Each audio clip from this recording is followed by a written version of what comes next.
నమస్తే. ఇప్పుడు cold, cough ఇప్పుడు అందరికీ వస్తున్నాయి కదా! కోల్డ్, కాఫ్ గురించి అనమాట.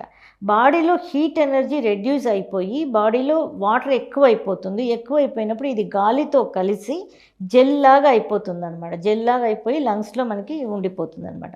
హీట్ కాఫ్ వచ్చేదటి ఏంటంటే కోల్డ్ ఎక్కువైపోయి హీట్ ఓవర్‌గా అయిపోయి మనకి హీట్ కాఫ్ వస్తదనమాట. ఇది ఎలాంటి ఫార్ములాలో వస్తుంది అంటే మనకి ఈ కోల్డ్, కాఫ్ అనేది కూడా హీట్ ఎనర్జీ ఎక్కువ తక్కువలో మనకి కోల్డ్ కాఫ్, హీట్ కాఫ్ 2 వస్తుందన్నమాట. సో ఇప్పుడు మనకి హీట్ కాఫ్ వచ్చింది అంటే మనం బాడీ ఏం చేయాలి?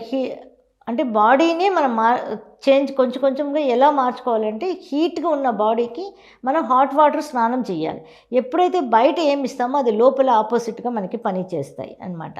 అలాగే నార్మల్గా ఉన్న వాళ్ళకి, నార్మల్ టెంపరేచర్ ఉన్న వాళ్ళకి కూడా నార్మల్ టెంపరేచర్ వాటర్లో ఎక్కువ సార్లు మనం స్నానం చేస్తే, ఎప్పుడైనా స్నానం చేసేటప్పుడు నార్మల్ టెంపరేచర్ వాటర్లో స్నానం చేసినప్పుడు వీళ్ళకి ఈ కోల్డ్ నార్మల్ బాడీ వాళ్ళకి ఇది పనిచేస్తుంది. హీట్ బాడీ వాళ్ళకి ఏంటంటే హాట్ వాటర్లోనే చెయ్యాలన్నమాట. మనం బయట ఏది వేసినా అది లోపలికి ఆపోజిట్గా పనిచేస్తుంది అన్నమాట. అందుకే ఫీవర్ ఉన్నప్పుడు కూడా నార్మల్ వాటర్లో బాడీ అంతా తుడుస్తాము, నుదుటి మీద మాత్రం కోల్డ్ వాటర్ వేస్తాం, కోల్డ్ వాటర్ ప్యాక్ లాగా వేస్తాం అన్నమాట. సో ఇప్పుడు మనకి కోల్డ్, కాఫ్ అనేది ఇది కూడా 5 ఎలిమెంట్స్ కాంబినేషన్లోనే మనకు వస్తుంది. ఫైర్ ఎనర్జీలో నుంచి ఎర్త్ ఎనర్జీ ఫామ్ అయ్యి, ఎర్త్ ఎనర్జీలో ఇప్పుడు ఫైర్ ఎనర్జీ తగ్గిపోయినా అక్కడ తగ్గిపోతే ఎలా ఫామ్ అవుతుంది? తగ్గిపోతే ఇక్కడ ఏమవుతుంది? ఎర్త్ ఎనర్జీలో ఎర్త్లో కూడా మనకి కోల్డ్ ఎక్కువైపోతుంది. అప్పుడు కోల్డ్లో నుంచి ఫామ్ అయ్యే ఎయిర్ ఎనర్జీ కోల్డ్గా ఉంటుంది.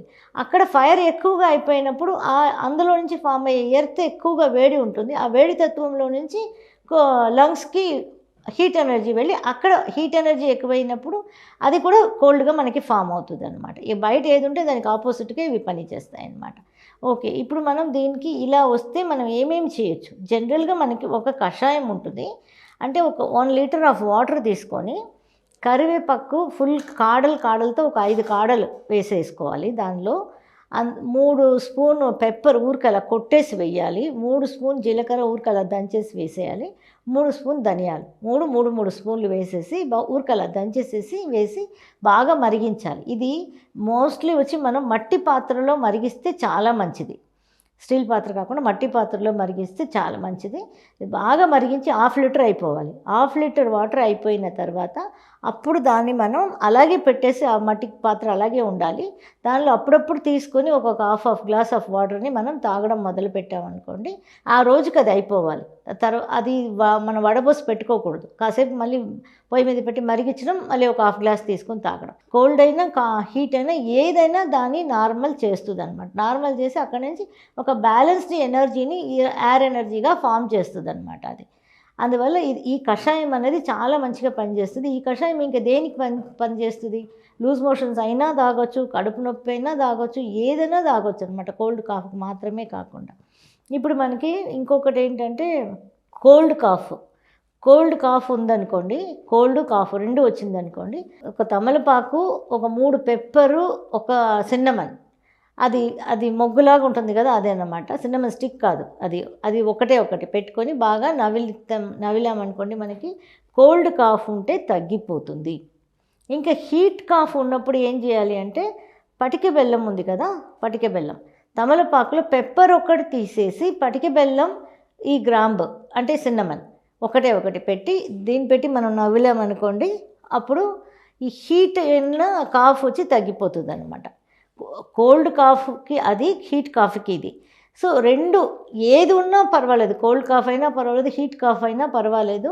మన ఎలాచీ ఉంది కదా, ఆ ఎలాచీ తీసుకొని ఒక 3, 5 అట్లా మనం తీసుకోవచ్చు, లెక్కల్లో తీసుకొని పైన తోలు తీసేసి ఆ లోపల ఉన్న పప్పుని మాత్రం బాగా పౌడర్ చేసి దాన్ని మనం అరిచేతుల్లో వేసుకొని కొంచెం హనీ వేసి కలిపేసి బాగా నాలుకలో నుంచి ఏదైనా ఇలా హనీ వేసి కలిపే మందులు ఏదైనా కూడా నాలుక టిప్లో నుంచి మనం తీసుకోవాలి. టిప్లో నుంచి ఇలా నాకి చీకి తీసుకుంటే అది నాలుకలోనే ఎనర్జీగా కన్వర్ట్ అయిపోతుంది.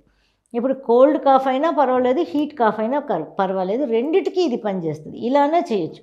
అంటే కొంతమందికి ఇది పనిచేస్తే కొంతమంది బాడీ తత్వానికి పని చేయని వాళ్ళకి అది కూడా వాడచ్చు. ఇప్పుడు చిన్నపిల్లలు అనుకోండి ఇదే వాడేయచ్చు, లేకపోతే ఆ కషాయం చేయొచ్చు. ఆ కషాయంలో మీరు కషాయం చేసినప్పుడు ఒక తమలపాకు కూడా వేసుకోవచ్చు, అందులో తమలపాకు కూడా వేసుకొని మరిగించుకోవచ్చు అనమాట.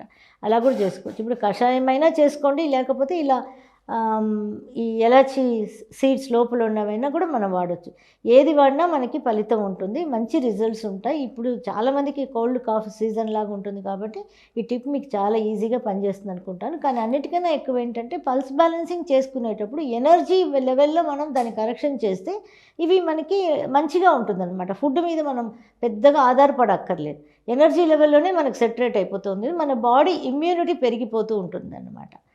సో ఇది మీకు అర్థమైంటుంది అనుకుంటాను. Thank you for watching. ఇంకా మీకు నచ్చినట్టయితే లైక్ చేయండి, షేర్ చేయండి, కమెంట్ చేయండి, సబ్స్క్రైబ్ చేయండి అండ్ బెల్ ఐకాన్ ప్రెస్ చేసుకోండి so that you don't miss any of our videos.